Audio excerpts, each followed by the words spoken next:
Okay, I'm assuming that you can get to this point in Canvas. So where we need to go at this point is to go down to Lab 800.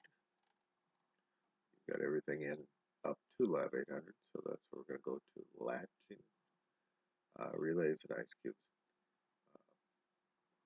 So what we're going to do is the first thing we do, obviously, if you haven't done this before, is you go to the learning objectives, and there's some information here that you can read.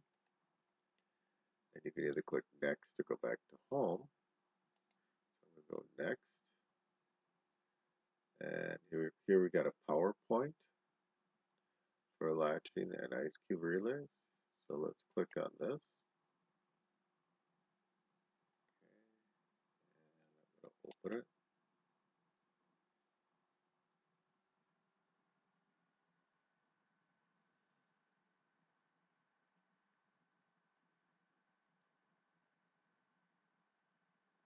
And the PowerPoints are fairly good size, the ones that I created. So it will take a few seconds for them to load. It looks like this one's getting to the point where it's just about ready.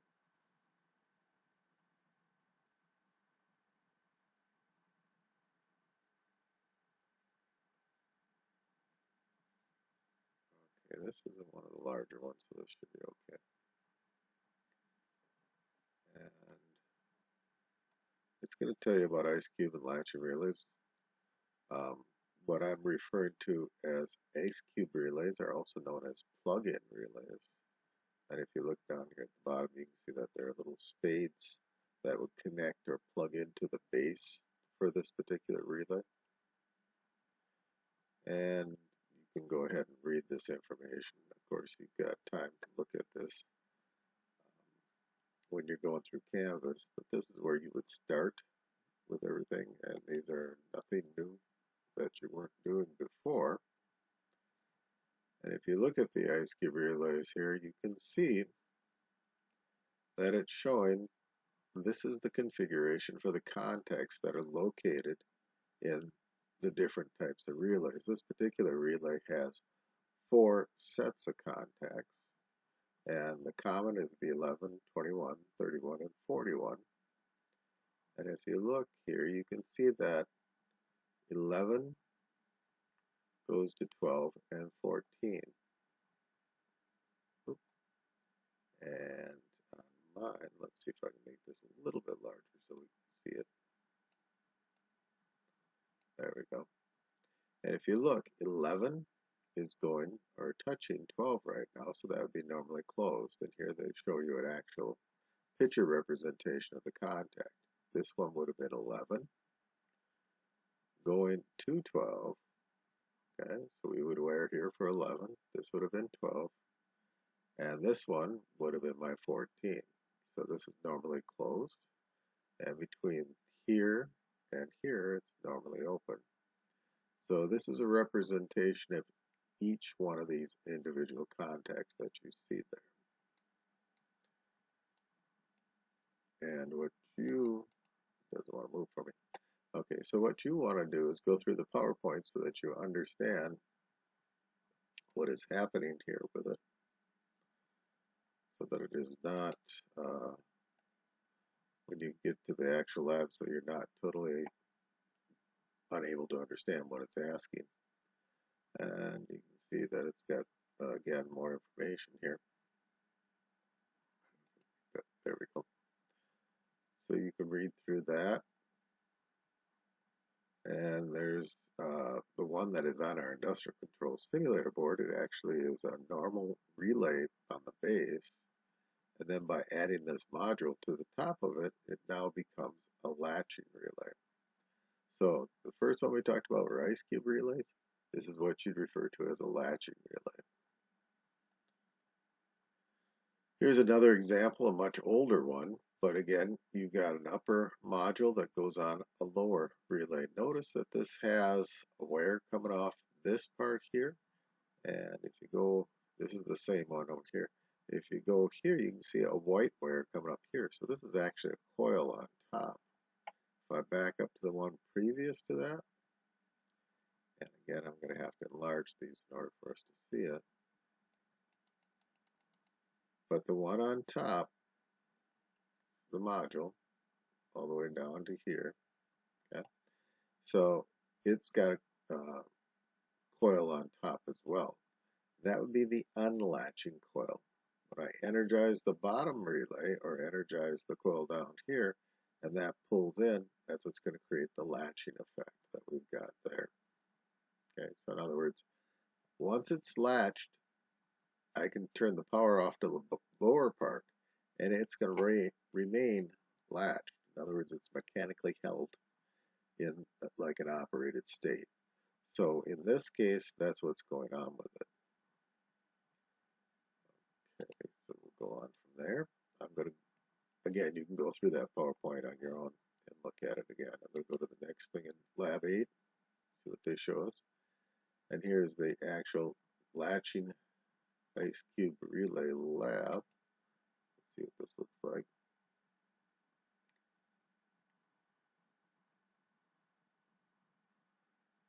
Let's see what it's asking us here.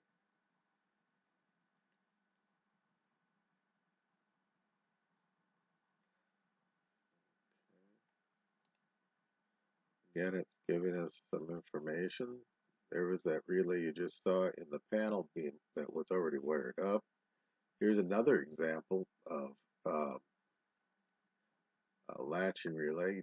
The latching relay will have two coils, one for latching, one for unlatching, and that's what you see here as well. This one would be for unlatching, and down here, it would actually be over on the other side, you'd see where the connection is, but there's a coil down here for latching. Okay. There's your ice cube relay. They're using different numbers here versus the one we saw in the other PowerPoint, but you can see that there is actually, um, in each case, we have a normally closed contact, that'd be from 12 to 4, and a normally open contact would be from 12 to 8. And again, we've got 4 sets of contacts. Here's the coil for this as well. And this particular one, you can see this little rectangle here, that is representing the coil. And 13 and 14 would be the connection points.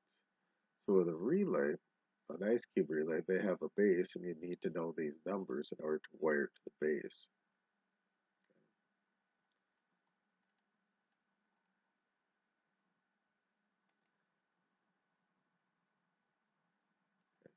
So this was not the assignment, this was just additional information. Probably would have been just as fine putting it in the PowerPoint, but it's here instead. So it's just added information. Now we've gotten to the actual assignment. So this is the actual lab.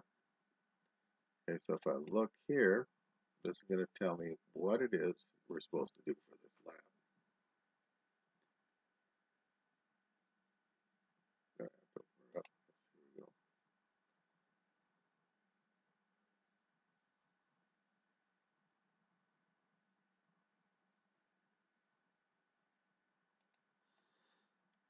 Okay, so latching and ice cube relays. So what do you need for the, we're going to determine what a latching and ice cube relay, what those are, determine how they function and how to wire to them, and determine when to use them in a circuit. Okay, this number 3, we're no longer, or I'm no longer requiring the engineering notebook, so you can just ignore number 3 here. Unless, of course, you want to do your drawings in your engineering notebook and then just take a picture and send it to me. Okay, so you can use, excuse me, a pencil and paper, or you can use your pencil and your engineering notebook to draw up a circuit. But other than that, your engineering notebook there will not be graded, so you will not be placing anything in there. And of course, PowerPoint Lab 800, and we will see that right after this. It says use the video and the hand-drawn ladder logic created for the PowerPoint. Week 8.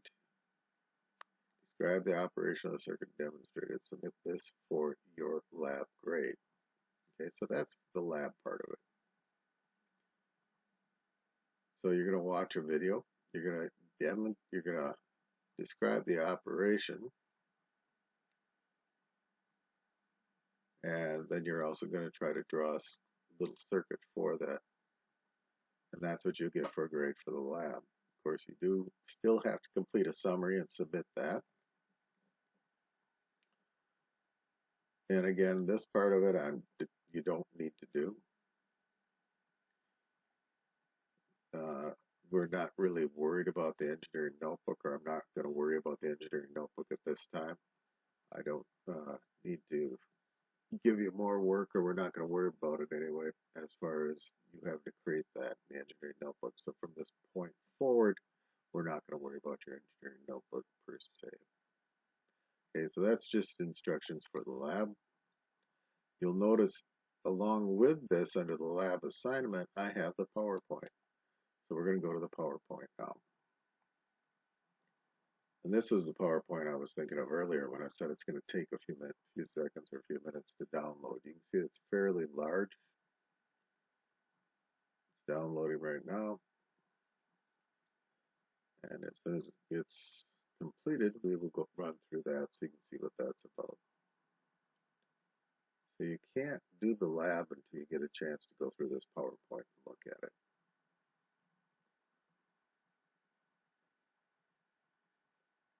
And we're almost there. Okay, it's completely downloaded. So now I'm going to click on it. And it should be opening here for me.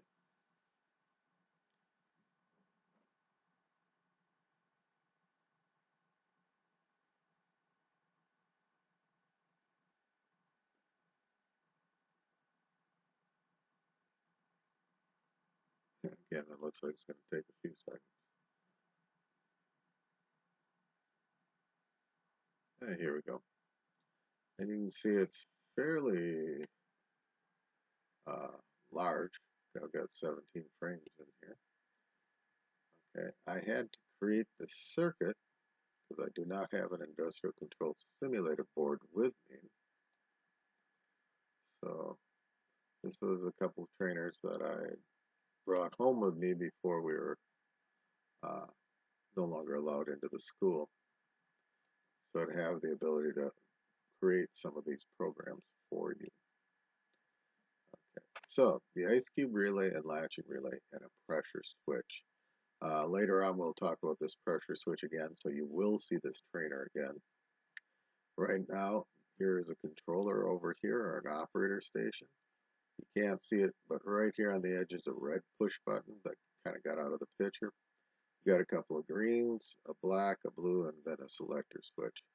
The only ones I'm wired to at present is the red push button that's kind of out of frame here, and then this first green push button. So I've just got a start-stop circuit.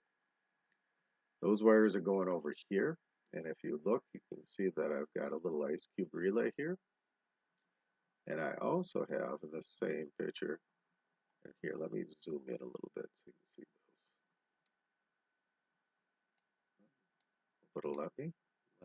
Gotta do it this way, I guess.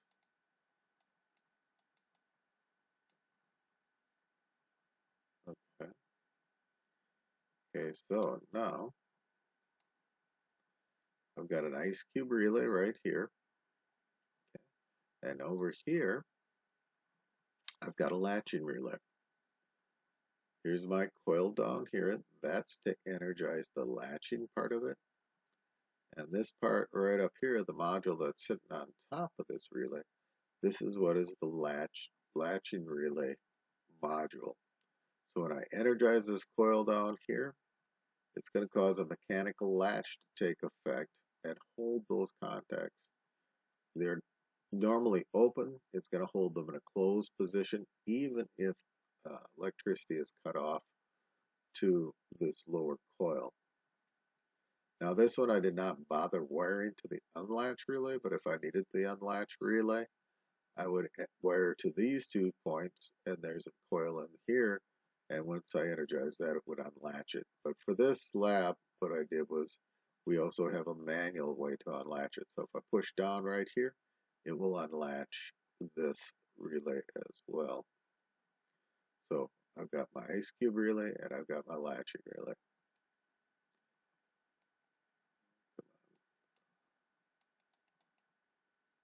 not going to let me move over, so I guess I got to get smaller again. Looks like this is slightly delayed. So obviously I'm going through the school to get on this, so it takes a few seconds.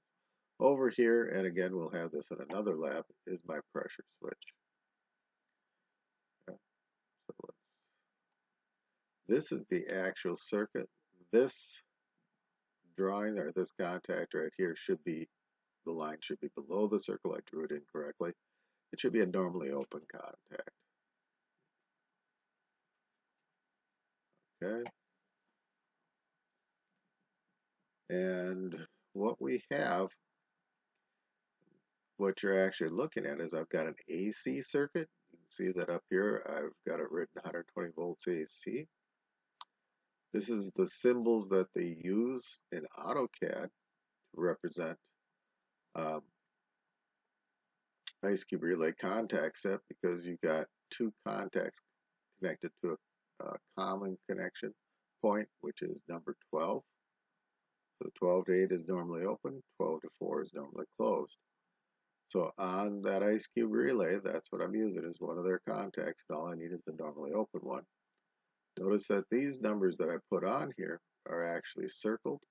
Those are connection points. They are not wire numbers. So up here is the AC part of the circuit. So this would be the latching relay, and you can see I've labeled it LCR for latching control relay. Down here, if you look, you can see this is all in blue. So this is represented by 24 volt DC circuit. Right here, this says DC power supply. So I'm running my AC to it to power it, and then I'm getting DC out of it. What I did so that I wouldn't have duplication of numbers, I started with 20s down here. Notice I started with 1 and 2 like we normally do up here in the AC circuit. Down here in the DC circuit, I actually started with the 20s. So here's 21, 22, 23, 24, and 25. Okay. So if you look at this, when I push the start button, this is what you're supposed to explain in your drawing uh, for the lab itself. But what happens here is when I push the start button, it'll energize 1 CR. 1 CR is going to close a contact here between 9 and 5, which will seal it around my push button, so I can now take my finger off. And besides that contact, it's also going to energize a contact up here. So between 12 and 3, or excuse me, 12 and 8, I will be closing this contact, which would then energize my latching relay as well, as long as the pressure switch is made. So if there's pressure holding that closed, then the latching relay would come in or be energized. If there is no pressure there, then of course this should be open, which would mean that this would not be energized. And then again, I've got some information right here as well.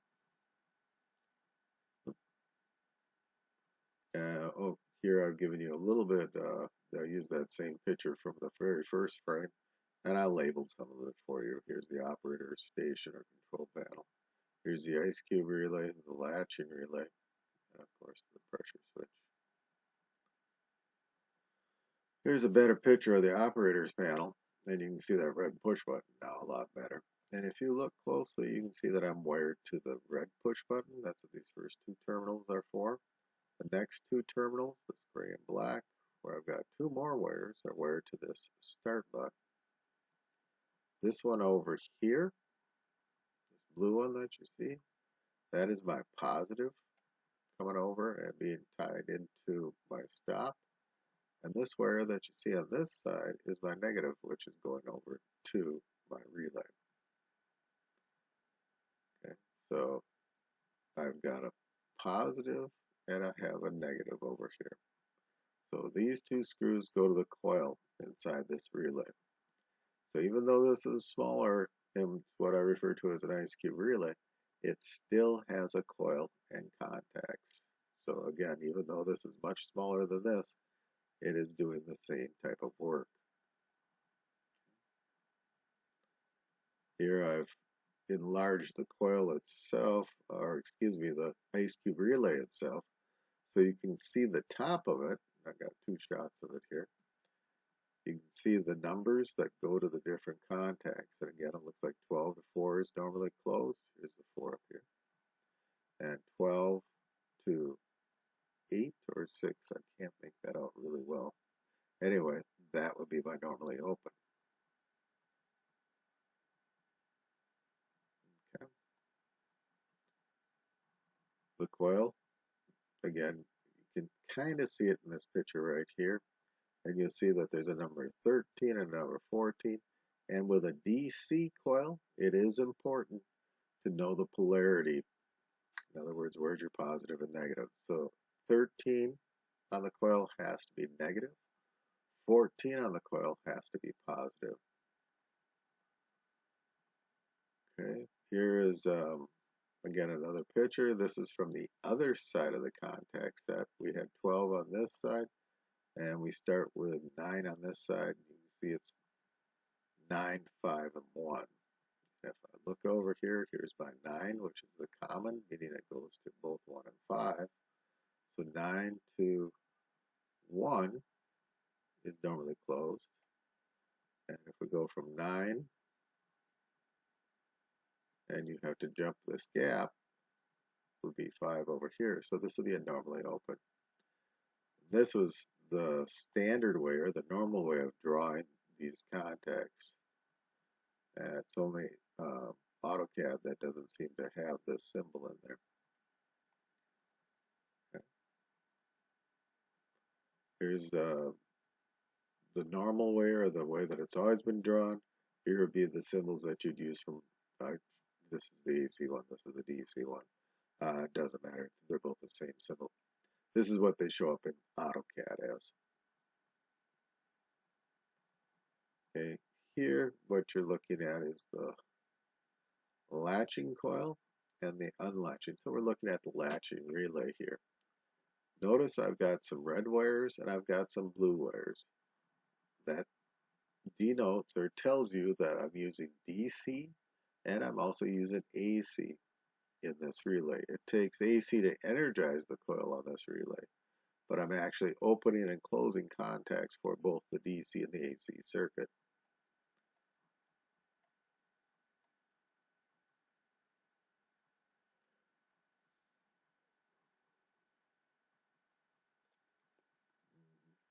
And if you look here, here's my ice cube relay, here's my latching relay, and the blue wires again are DC here, and you can see that I've also got a couple of red wires, so I'm also using AC on that as well.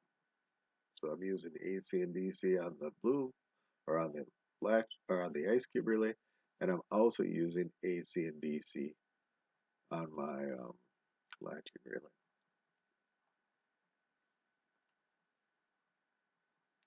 Okay, I threw this picture in there because, again, we will get back to it, but this is the pressure switch, and this plays, or is connected in our circuit as well. Here I've taken the cover off so you can kind of get a better look at the pressure switch. There are actually 3 wires inside here. There's one back here, and there's 2 over here, and actually, if you want to get technical, there's 4 because here's a ground as well. So this is a single pole double throw switch, again, similar to the ice cube relay. With this pressure switch, you can set it up to 10 psi. So I think that's where I've got it set at maximum is 10 psi that we can run to this one.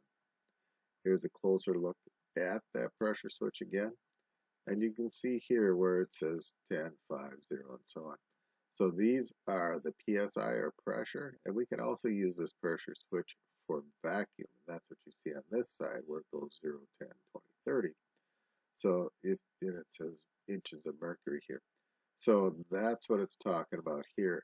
That is a vacuum. So I can use it for either pressure or vacuum. That's what you see there as well. And oh, here I've enlarged it so you can get a little bit better view of that.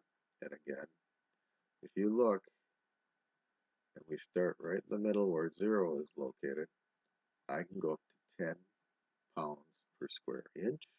of pressure that it can handle. Or if I go upward with this, I can go up to 30 um, inches of mercury for vacuum on this as well. Okay, so it can be either or. On the other side of this pressure switch, and again, you'll see it again in another lab, you can actually see that we can set, over here on this side, we can set what's called a differential. So I can determine what I want the difference as far as when it's going to make the switch and when it's going to break the switch. In other words, when it's going to turn on or activate the switch and when the switch will eventually drop out. Because of course you don't want them turning on and off constantly, so you want a little bit of a gap between that. So that's what this gauge over here, or this uh, chart over here is for.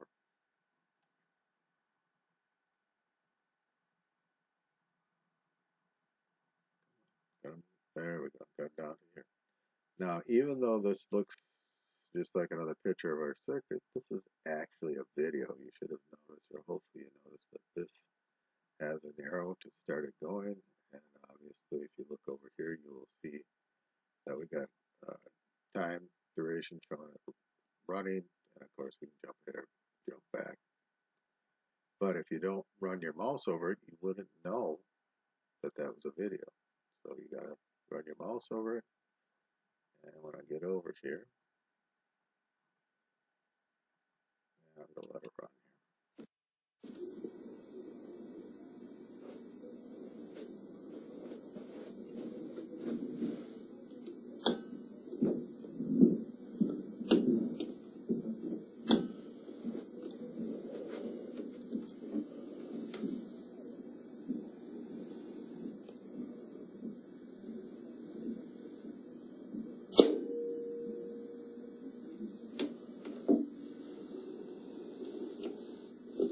here. You can't turn it on because, of course, the pressure is going to increase. You hear the air exhaust. I've reset this. Okay. When the light comes on, it tells it's energized. Now I'm going to set the switch again. It's going to drop it out. Or it's going to put it flat, I should say. Now it's flat. When I push the button, it should have energized, but it doesn't, because I've not set the latch. I'm going to reset the latch.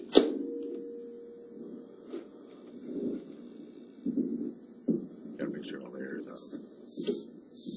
There's still some air in it. I'm going to reset the latch. Now push the green button. The light is now activated. That's a little built-in LED. Okay, there. I seated the pressure so it's above 10 psi, so it's latched. Unlatched it. It would not stay in because the pressure is still there. So unless I drop the pressure, it's going to immediately latch it again. So here, I'm dropping the pressure, and now I'm switch it.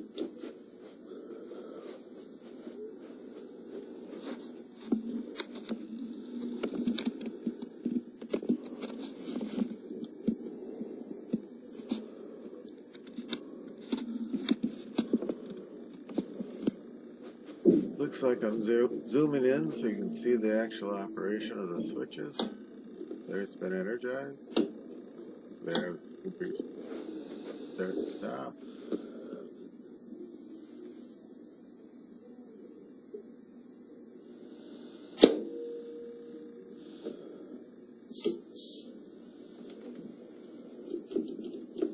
Now pushing the button, but nothing's happening. You have to reset it, and now I can turn it back on again. I'll drop the pressure.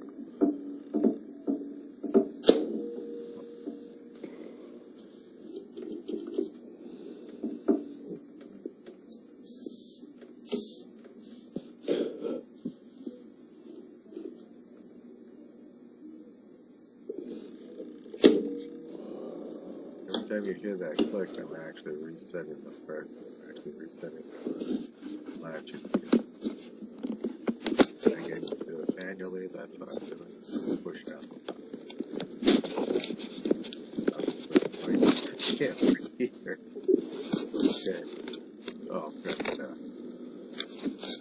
View from the side of it so you can get a little bit better idea of what it looks like.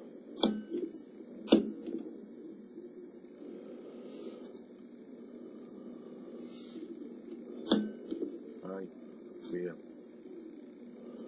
just learning a little bit of how to use my camera, I guess.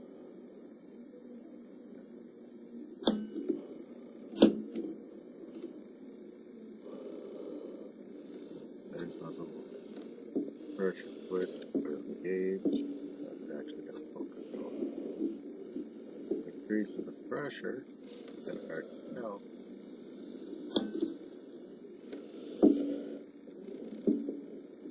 Bring it up. There, it just clicked. So I got up to that 10 psi range. There, I'm relieving the pressure on it. Good. Go up to that.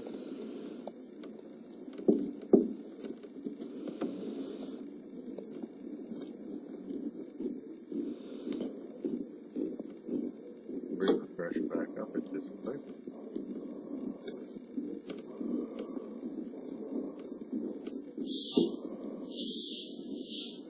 Now exhaust the pressure. Okay, so I'm showing you how that part of the circuit, or how the pneumatic my pressure. So you reset it,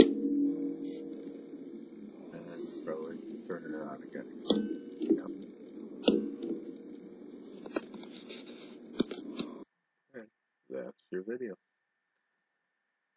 And that should take care of this lab. So you use this PowerPoint with the video attached to it, and you should be able to go back to the lab now and figure out what you want to do as far as how to answer those questions.